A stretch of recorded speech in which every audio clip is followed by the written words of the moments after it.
තෙරුවන් සරණයි. මේ ඔබ දකින්නේ ලෝක පූජිත අජාන්චා නාහිමිපාණන් වහන්සේ වෙනුවෙන් ඉදි කළ කෞතුකාගාරය.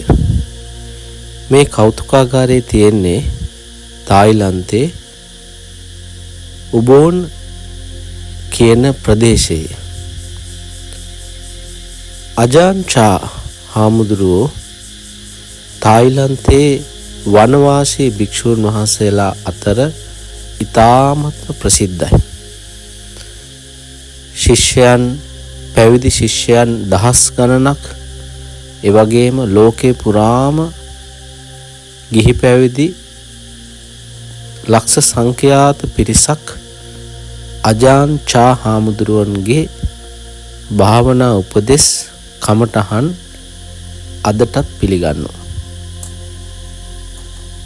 උන්වහන්සේ ජන්මලාභය ලබන්නෙත් මේ ප්‍රදේශයේමයි. උබෝන්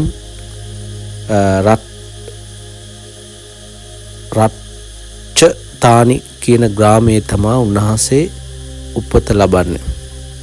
1918 1939 පැවිදි උපසම්පදාව ලබලා ධර්මයේ කියවීම ඉගෙන ගැනීම ප්‍රමුඛ කාර්ය කරලා 1946 උන්වහන්සේගේ ගිහි කල පියා මිය පරලොව යෑමෙන් පස්සේ උන්වහන්සේ ජීවිතයේ අනිත්‍යතාව පිළිබඳව ගැඹුරින් අධ්‍යයනය කරන්න පටන් ගන්නවා.